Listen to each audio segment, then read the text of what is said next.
Kore Mapentuka and welcome to Africa Good Morning, the show that keeps you up to date with the latest news in Africa and beyond. My name is Glenora Shipura. Let's take a look at what you can expect in today's broadcast. 95 Libyan nationals in South Africa might be sent back home. Rwandan president sworn in after 99% election win. And in the DR, Congo's government releases 527 prisoners, citing overcrowding. We'll also be talking to Talent Gore, who'll be filling us in on the latest news in Zimbabwe. We'll be right back after this.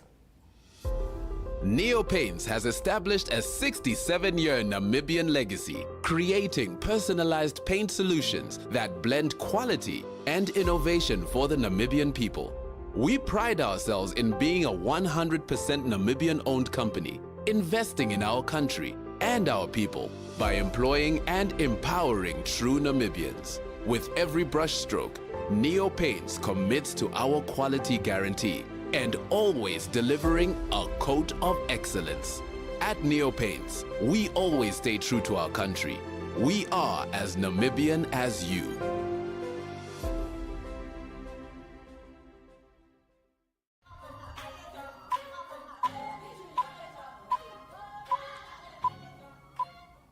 Getting into our top stories, the 95 Libyans arrested at an alleged military training camp in Mpumalanga could reportedly be deported back to their homeland without facing criminal charges.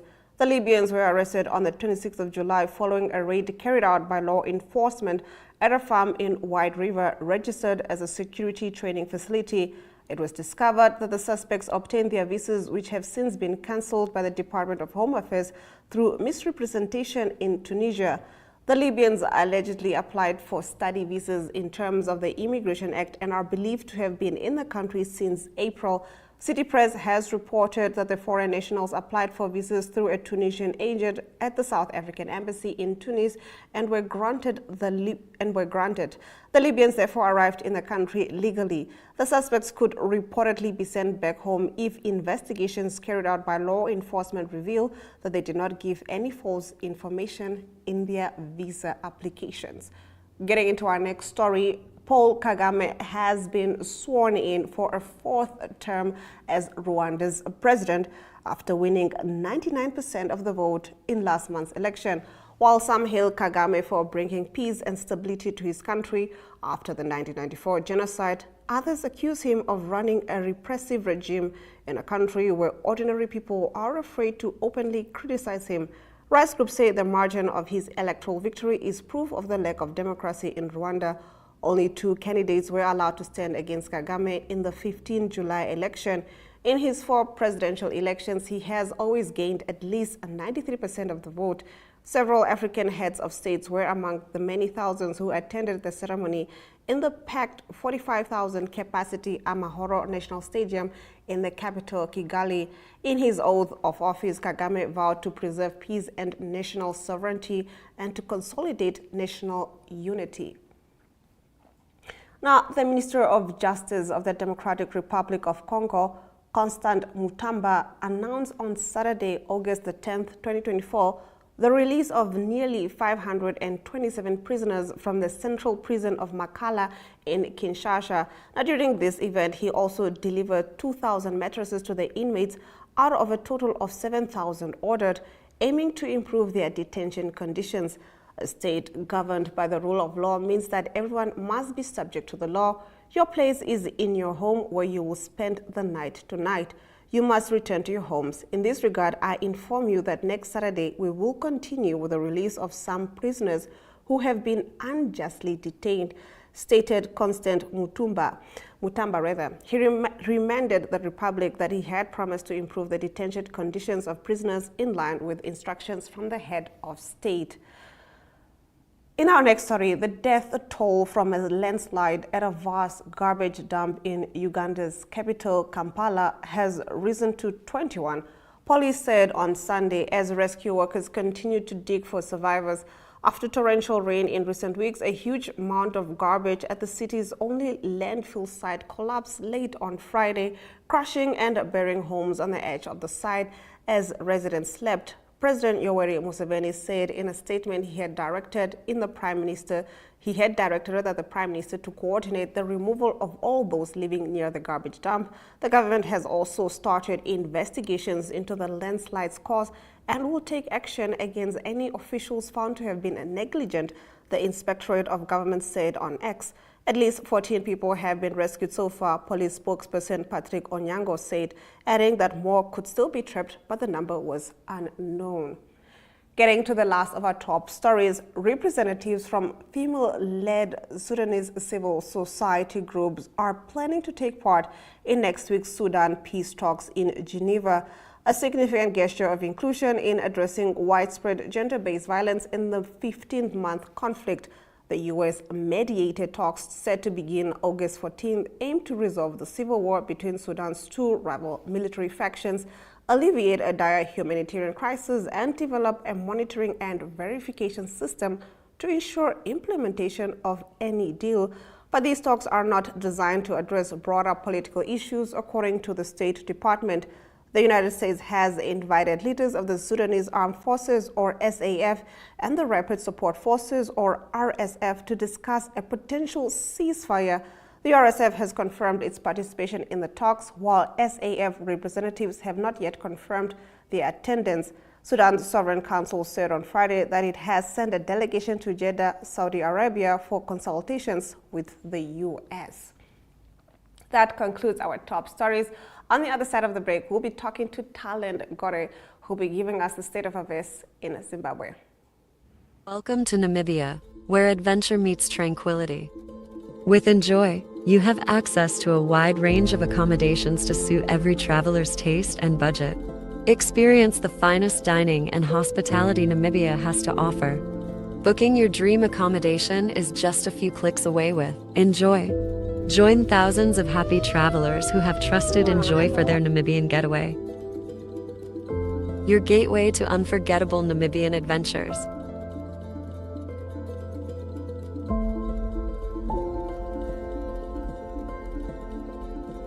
Visit us today at enjoy.my.na.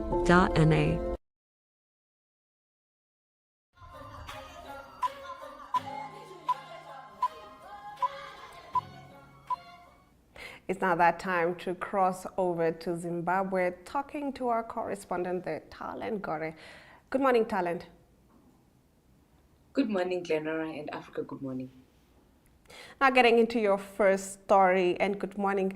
Local and international organizations are joining in the condemnation of the crackdown on human rights and opposition activists ahead of the SADC Heads of State and Government Summit next week. Yes, apparently about 160 opposition activists have been arrested since last month, since June, apparently. Local and international organizations have called on the president, and in particular some individuals who are involved in the crackdown, to ensure that they release the victims who have been arrested since June this year. Apparently, these victims have been arrested because the government, or rather the government, thinks that they want to protest during the SADC summit, which is about to take place next week. So right now, there are a lot of people that have been arrested. A lot of people have been arrested. And right now, as we speak, there has been a lot of movement of the military in the streets of Harare, in particular in areas where people stay. You find out that in suburbs there have been a heavy military presence there. So international and local organizations, they are calling for the president in particular to hop in and ensure that this does not go on. People are saying that it's not right that we see heavy military in our suburbs in the city of Harare, because we haven't witnessed this. In as much as there's a SADC summit that is coming, we are not supposed to see such heavy military presence. But the government is saying that there are a lot of head of states who are coming, so they for the heavy protection and also the heavy military presence which is just roaming around. But international and local organizations have called for the release of the 160 political activists and human rights activists who have been jailed since June 2024. Right. Now, getting into your next story, Talent, in a rather disturbing development.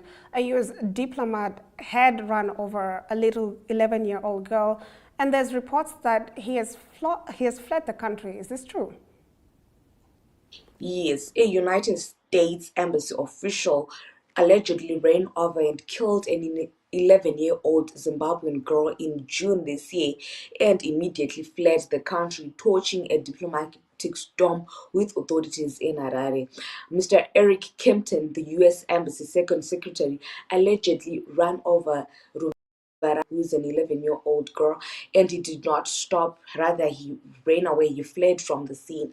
And when the police apparently reached out to him because they got information that she was ran over by a US diplomat, when they got in touch with him, he said that he was traumatized and he was going to reach out to the police in the next 2 to 3 days, but apparently he never did, and he fled. He has since left the country and is in the United States of America. So right now there's a lot of public debate that is going on in Zimbabwe, and the authorities are saying that he took advantage of his immunity. But the US Embassy apparently went to the funeral of the little girl and they catered for everything. But the family is saying that that was not enough because they demand closure from the person who ran over their child. So they're saying that they have not been given up an apology by him, but rather he decided to run away from Zimbabwe, and right now he's in he's in the US. So right now the authorities are saying that he has to come back and answer to what he did. In as much as he has diplomatic immunity, he has to come back and ensure that the family gets closure and so on and so forth. So that is on them on that. So when he comes back, if he happens to come back, I will definitely let you know on the latest developments on the story. Please do keep us posted on the developments in this story. It is rather disturbing, and to think that there are some diplomats that take advantage of the diplomatic immunity. Now, getting into your next story, Zim commemorates Heroes Day. Yes, today Zimbabwe commemorates Heroes Day. Apparently, it is a day that is commemorated each and every year on the 12th of August, whereby Zimbabweans will be remembering the heroes who died during the liberation struggle. So right now, the president is going to be heading the main event, which is going to take place at the ECA, and a lot of people right now, the gates have been opened so far, and a lot of people are actually going there for the commemorations. You find out that a lot of people died during the liberation struggle, and this is the time whereby we as Zimbabweans commemorate and remember their sacrifices, the sacrifices that they made for us to be free today from the colonizers. So the president is going to be headlining the main event at the Heroes Eka, and ministers across the country will be headlining also the event in their districts, in their provinces. And tomorrow is going to be Defense Forces, whereby Zimbabwe is going to be commemorating the Defense Forces, which is the Zimbabwe National Army, the Air Force, and so forth and so on. So we have a 2-day holiday today and tomorrow. They are public holidays. Thank you so much, Talen, for bringing us these stories from the House of Stone. You're welcome, and thank you very much for having me. It's always a pleasure to have you, Talent. Now let's take a look at our weather predictions before we return with economic news.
Getting into our economic news, starting off in Nigeria, Tony Elumulu, the Nigerian businessman and chairman of one of the country's largest corporation, Heirs Holdings, has insisted that the government be proactive in its fight against oil theft.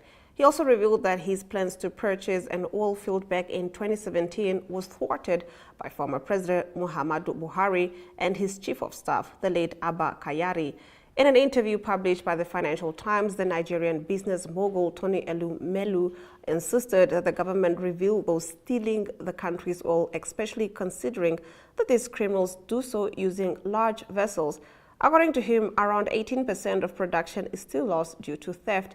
He noted that he is a first-hand witness to the theft problem and has fully apprehended why multinational oil firms are selling off some of their onshore holdings, as seen in the Punch. Getting to our next story, the Mozambican Parliament, the Assembly of the Republic, on Thursday voted for amendments to the electoral legislation which remove district and city law courts from any recounting of votes, which might frustrate electoral fraud. Last year, during the municipal elections, several district courts using powers which they believe they enjoyed under the law annulled elections or ordered recounts. But the Constitutional Council, the country's highest body in matters of constitutional and electoral law, threw out all these lower courts' decisions and declared that only it had the power to do so. That concludes our economic news. Let's take a look at our financial indicators.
When it comes to the world of sports, there's only one man that I trust to keep me updated, and that is Ari Hougaard. Good morning, Ari. Very good morning, Lenora. Yes, nice to talk sport on a Monday. It was lots of Olympic action. We were spoiled. I don't know what all of us are going to do this week. We were spoiled with so much action daily. Now we have to wait for weekends. But what happened over the weekend, it was the closing of the Olympic Games in Paris. Very successful. It was the 2024 Olympic Games. And what happened in the end was that most gold medals won by America and China. America and China both winning 40 medals, gold medals in the tournament or in the event. And it was also the total of medals, it was America with the most. But let's get into some of the details. South Africa did well, Southern African interest. They got 6 medals. They got over the weekend another 2. Very exciting 4x100 meter final that Akani Sabiwe was involved with, and they won silver there. So that was a good result for the South African relay team. And then also it was in the javelin, it was the South African Joanne van Dijk that won there. That's the 4-team relay team of South Africa 4x100. Nice story. The athlete right on the right there is just 18 years old. Baganda Walaza, and he needs to go back to school this week. That's amazing. Going back to school with a silver medal. He's in Kiro there up in the northern province of South Africa. So that's a great story to tell. 18 years old, got a silver medal at the Olympics in Paris. Some of the other results, it was also Namibian related, the marathon for women that was on Sunday. I think the news already known mostly in Namibia, but it was Lalia Johannes that got the 68th position, 2 hours 38 minutes time in the marathon. Won at the time of 2 hours 22, quite a fast time for Sifan Hassan from the Netherlands. Quite an amazing athlete, Hassan. She also had bronze in the 5,000 meters and 10,000 meters at the Paris Games. Gerda Steyn of South Africa, one of the favorites that won the Comrades, she battled the 45th position, 2 hours 32. Then the men's marathon was won by Tamarat Tola. He's from Ethiopia. Basketball, everybody's quite excited about the basketball. It was dominated by the United States. They battled in the women, but the men's team there in action celebrating. They're all pros, all well-known players like LeBron James and Steph Curry that play in their team. They beat France, the host, in the final by 98-87. That's the men. The women had a real battle. They won by 1 point. It was the women that won 67-66. That was against France as well. It was the 8th consecutive medal for the women's team in basketball. Then on to golf. It was the women's golf that also finished over the weekend. It finished on Saturday, actually, not on Sunday. And it was Lydia Ko of New Zealand. She's the winner of the gold medal this year. 1 under par final round for a total of -10 for the four rounds. And it was tied for 13th. Ashley Buhai of South Africa. A good tournament, but no medals, unfortunately, for her. Then field hockey. It was Netherlands that dominated there. Netherlands men and women that won both their games went to penalties. The men beat the team of Germany in penalties, and the women beat the team of China in penalties. So gold medals for Netherlands there. And then also briefly the men's soccer, the football, it was Spain that beat France in the final 5-3. In the women, it was United States that beat Brazil by 1-0. So that's all the Olympic Games. I'm going to miss it, but we have to wait another 4 years for the next one in the USA in Las Vegas. That's going to be an interesting one. Just briefly also to close, there was some international rugby that started. That's much anticipated. Great performance by the Springboks. They beat Australia. And that is Sasha Feinberg and Kumazula. He's the new flyer for sensation. He's doing well. South Africa beat Australia by 33 points to 7 in Brisbane. Quite comprehensive. They haven't won in Brisbane for many years. And then also a surprise in Wellington in New Zealand. It was Argentina that beat New Zealand at home. And that was by 38 points to 30. That was a big result. What happens this coming weekend, the the 4 teams play again the same opponents. So it's Australia again hosting South Africa, New Zealand again hosting Argentina this coming weekend. So that's all the sport. I hope it's a great Monday for everyone, and enjoy the week, and we talk sport throughout the week. Goodbye. It's a great Monday now that we are updated with the latest in the world of sports. Now let's take a look at the highlights of today's broadcast.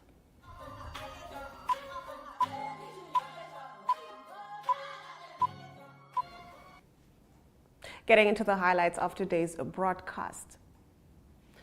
95 Libyan nationals in South Africa might be sent back home. Rwandan president sworn in after 99% election win. Nigerian business mogul Tony Elumelu calls out the government. And with that, we've come to the end of the broadcast. Thank you for starting your week with Africa Good Morning. From me, Glenn Orashipura. Until next time.